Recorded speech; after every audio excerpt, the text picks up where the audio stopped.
Hello and welcome. I'm Sima Katauka and you're watching the World Report on NewsX World. Let's take a look at the top headlines of this hour. Police say the gunman in the Bondi Beach attack threw 4 undetonated explosives, including a tennis ball bomb, at the start of the assault on a Jewish festival. Naveed Akram is charged with 15 counts of murder, while his father Sajid Akram is killed by police, with documents saying the pair recorded an Islamic State-inspired manifesto. Meanwhile, Australian Prime Minister Anthony Albanese apologizes to the Jewish community after the deadly Bondi Beach attack. He says his government will do more to protect Jewish Australians and combat anti-Semitism. A Russian lieutenant general is killed after a bomb planted under a car explodes in Moscow. According to investigators, authorities say Fanil Sarvarov, a senior military training official, dies at the scene and are probing possible Ukrainian involvement. US President Donald Trump appoints Louisiana Governor Jeff Landry as special envoy to Greenland, reviving tensions with Denmark and Greenland. Trump again says the Arctic island should become part of the United States for security and mineral interests, a move rejected by Greenland's leaders. US and Ukrainian envoys say talks in Miami are productive and constructive, but yield no major breakthrough on ending the war with Russia. The meetings focused on aligning positions on the proposed peace plan and security guarantees as separate US-Russia talks continue. The United States is in active pursuit of a third oil tanker near Venezuela. After seizing 2 vessels this month, officials say Washington says the ship is part of Venezuela's sanctioned dark fleet, as Caracas condemns the seizures as illegal.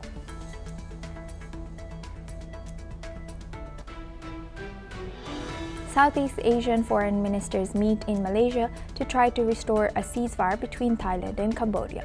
After weeks of deadly fighting, the clashes have killed at least 60 people and displaced more than 500,000, shattering a previous truce brokered by ASEAN and the United States. China lodges a diplomatic complaint with Japan over a senior ruling party official's visit to Taiwan, calling it a serious mistake. The move comes as Taiwan and Japan signal closer cooperation, further straining already tense Beijing-Tokyo relations. Now we move on. Iran has insisted that its missile program is purely defensive and not open to negotiation, following tensions with Israel. Foreign Ministry spokesperson Esmaeil Baqaei has said that the capabilities are intended to deter any aggressor and protect Iranian territory. Let's listen in. برنامه موشکی ایران برای دفاع از کیان ایران توسعه داده شده، نه برای مذاکره. بنابراین به هیچ عنوان قابلیت‌های دفاعی ایران که برای بازداشتن متجاوزان از هر گونه خیال حمله به ایران طراحی شده امری نیست که بشود درش صحبت کرد. Israel views Iran's ballistic missiles alongside its nuclear program as major threats, citing more than 50 missile strikes inside of Israeli territory during the 12-day war in June this year, which killed 28 people. Israel has responded with strikes on Iranian military and nuclear sites, killing over 1,000 people.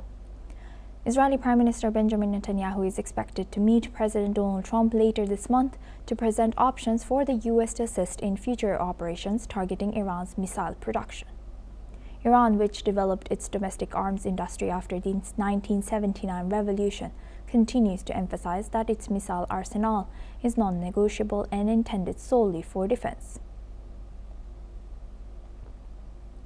Now for this discussion, we welcome Mr. Mohammad Osman. He's an international relations expert, joins us live from Cairo.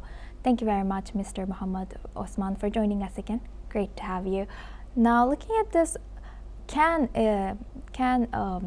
Iran reason, or can this Iran's reasoning as defensive be subject to international negotiation or oversight about their missile program as well as their nuclear program? Thank you for having me, Asuma. It's always great to be with you. Thank you. And thanks for having me. Well, you know that there seems to be an intended misunderstanding that is being propagated on purpose by Israel and even the United States, and basically a mixing of the cards that confuses, for example, many observers and blurs the lines between what is legal and what is basically illegal. There seems to be a process where Israel and even the United States usually equate Iran's conventional missile program with its nuclear program. There are valid concerns with regard to Iran's nuclear program because there are indicators that it is not peaceful, that it might be aiming for weaponization or creating a nuclear device, which contravenes international law and Iran's treaty obligations under the Nuclear Non-Proliferation Treaty and the guidelines of the IAEA. However, on the other hand, developing conventional missiles is completely legal and is within Iran's sovereign right, because developing and building and buying and purchasing conventional weapons is completely legal, and every country is entitled to fulfill its defense needs the way it sees fit, as long as it is within the framework of international law. So this is how Iran views the issue of the development of its conventional ballistic missile capabilities. It says that these are defensive weapons, that we use them to deter acts of aggression, and we have seen that in the previous war with Israel, when Israel basically destroyed Iran's leadership structure, military leadership structure at the beginning of the war, and destroyed its air defenses. Iran's only means of defense and eventually deterrence was its ballistic missile program. It launched about 600 missiles against Israel, which basically narrowed the gap between the Israelis and the Iranians. So they are a defensive weapon from the viewpoint of Iran, and many people would tend to agree with this assessment. However, on the other hand, the Israelis are using the reports that they have gathered through their intelligence, along with the Americans, about Iran attempting to rebuild what has been damaged in its ballistic missile infrastructure, to raise fears in the United States, and to push for maybe a potential second round of hostilities that we have discussed before together, Asuma, on your respectable screen, because basically Netanyahu is going to visit the United States very soon. He's going to visit Trump at Mar-a-Lago in Florida.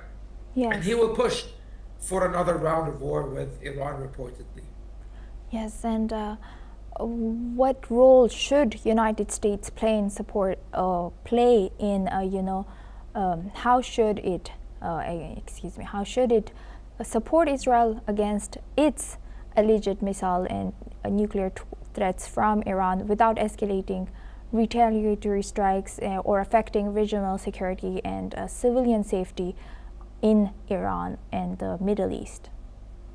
So far, the reports are indicating that the United States will not be very flexible with Israel with regards to its demands to basically reactivate the battlefront in the Middle East, because Netanyahu is going to the United States, and he has on his agenda proposals to escalate against Hezbollah in Lebanon and also escalate against Iran within this year, in the next few months. And of course, the United States is not interested in reigniting the Middle East. Once more, President Trump is not really interested in getting the United States entangled in another war, especially a war between Israel and Iran, because a war between Israel and Iran, as we have seen last time, it did not end until the United States was dragged directly into the war, for example, to destroy the Iranian nuclear facilities in Natanz and Fordo and Isfahan. So, and this was a very unpopular decision in the United States. The people in the US, especially the MAGA base of President Trump, were completely and vehemently opposed to getting entangled in another conflict in the Middle East, especially with Iran, that could basically expand and escalate and spill over to other parts of the Middle East and create a geopolitical crisis that will affect the entire world and of course the US economy due to the instability in energy markets. So this is something that the United States will try to avoid.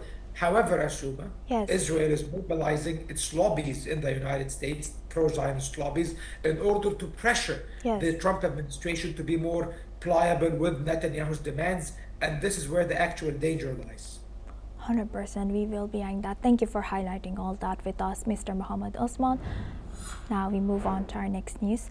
To Asia, Thailand's Foreign Minister Phuong Ket Keo has said that a border truce with Cambodia was rushed under pressure from the United States ahead of a signing ceremony in Kuala Lumpur. The agreement, initially signed in October, aimed to prolong a ceasefire in the deadly conflict along their shared border, but was paused the following month. Phuong Ket Keo has told reporters that the rush was driven by the desire to have the declaration signed in time for a visit by the US President Donald Trump.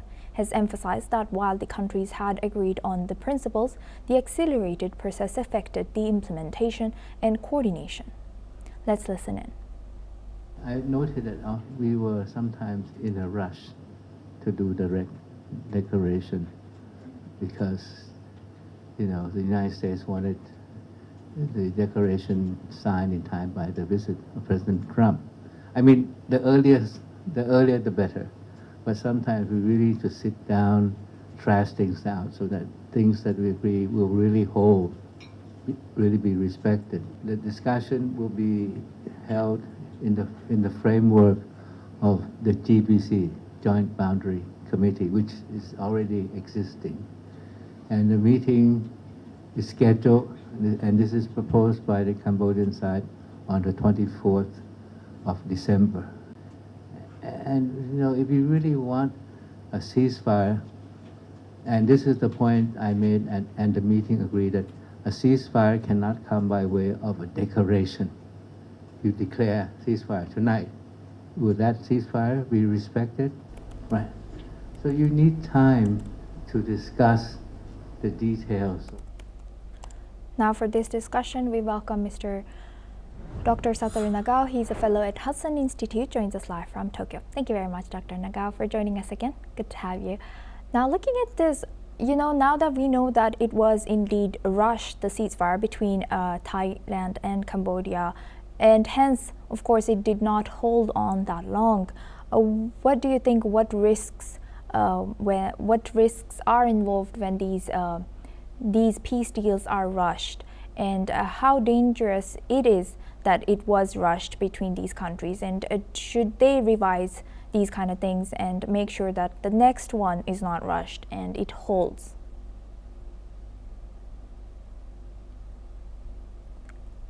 Dr. Nagao, you might be muted here. Sorry. Thank you. Was rush it's a good thing or bad thing? Indeed, this is a controversial part. Because without strong pressure of the President Trump, it was not easy to stop the fighting that time.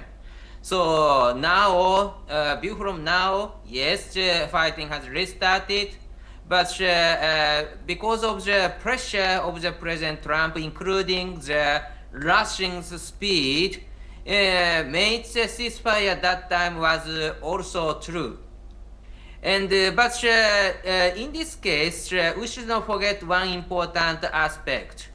In July, the ceasefire has agreed between Thailand and Cambodia, and in October, the President Trump arrangement a joint declaration about it. But in the July, that time, the US, China both joined this negotiation, and in October, only US arranged this negotiation. So, U.S. side wanted to push China out. That is true because U.S.-China competition is there in the Southeast Asia. But at the same time, we cannot underestimate the influence of China, especially the Cambodia is under the China's strong influence. So if China is not included, of course, China has a reason to destroy this ceasefire agreement, and China can persuade Cambodia to provoke Thailand. So that's why if the ceasefire agreement need to be rearranged, in this case, both U.S. and China need to improve and arrange and fix a more stable agreement. But that is true view from the situation. So that's why we have already reconfirmed that in the Southeast Asia, U.S. and China compete influence, and it is not easy for one side to dominate in Southeast Asia. That is the lesson that we learned, I think. With that, I would like to thank Dr. Nagao, for joining us and sharing that insight from Tokyo. Thank you very much. Now we move on to our next news. At the recent Russia-Africa Partnership Forum held in Cairo, Egypt, Sudan has called for the paramilitary RSF to be classified as a terrorist group and held accountable for its action against Sudanese citizens. Khartoum has also accused United Arab Emirates of providing funding and weapons to the group. This was the forum's second ministerial conference and observed ministers from more than 50 African countries meeting with Russian Foreign Minister Sergei Lavrov. Sudanese Minister of Cabinet Affairs has complained to the forum, saying that the UAE has been providing political, diplomatic, and media support to the RSF and is therefore complicit in all the crimes committed against Sudanese citizens.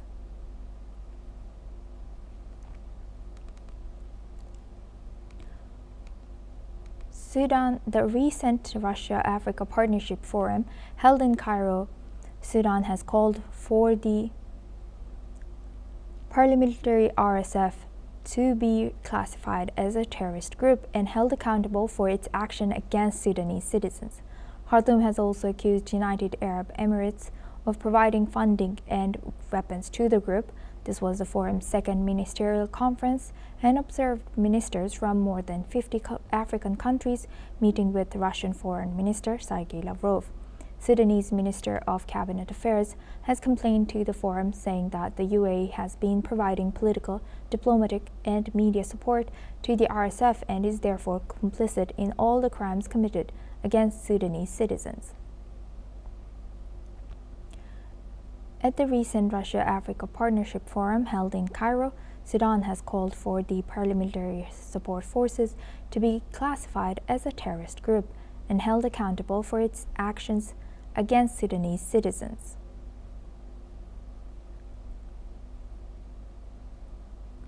Khartoum has also accused United Arab Emirates of providing funding and weapons to the group. This was the forum's second ministerial conference and observed ministers from more than 50 African countries meeting with Russian Foreign Minister Sergei Lavrov. Sudanese Minister of Cabinet Affairs has complained to the forum, saying that the UAE has been providing political, diplomatic, and media support to the RSF and is therefore complicit in all the crimes committed against Sudanese citizens.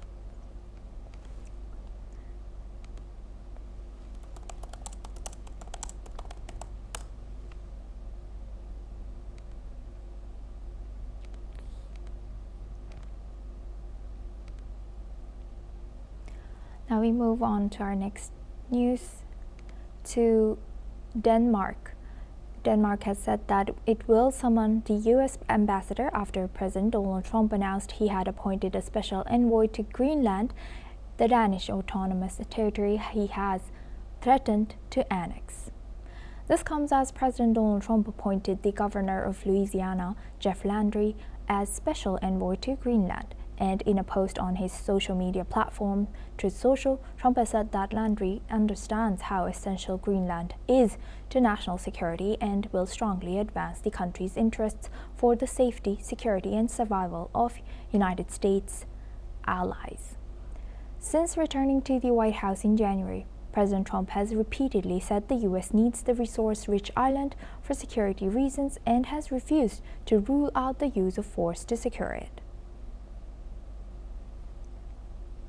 Denmark says that it will summon the U.S. ambassador after President Donald Trump announced he had appointed a special envoy to Greenland, the Danish autonomous territory he has threatened to annex.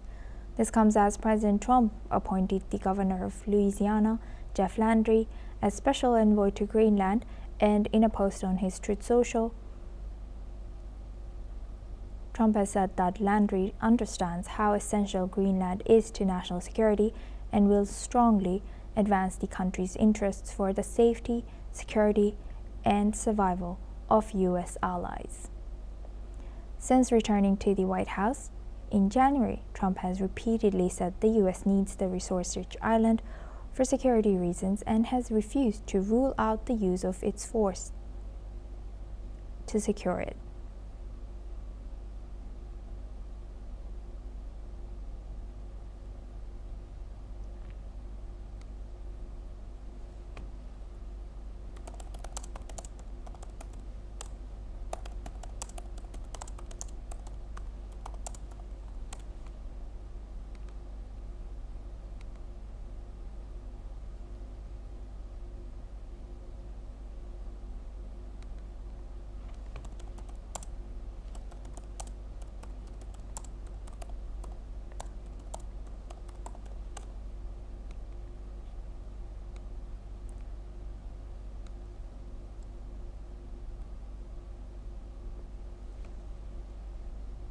Now we move on to our next news. A fist fight has broke out between the ruling Justice and Development Party, AK Party, and the main opposition Republican People's Party, CHP. Lawmakers in the Turkish parliament during the final day of budget deliberations, with MPs exchanging punches in chaotic scenes that lasted approximately 10 minutes. Parliament Speaker Numan Kurtulmuş has suspended the session as security officials struggle to separate the brawling lawmakers. Despite the violence, the 2026 central government budget law was approved by a vote of 320 to 249, and the 2024 final accounts law passed by 316 to 247 votes. The brawl began after a heated exchange between AK Party Bursa's MP Mustafa Varank and CHP Group Deputy Chairman Gökhan Günaydın. Numerous MPs from both parties joined the melee in the center of the chamber. Lawmakers then charged at each other, punches flew through air, and security officials and other MPs struggled to separate the fighters.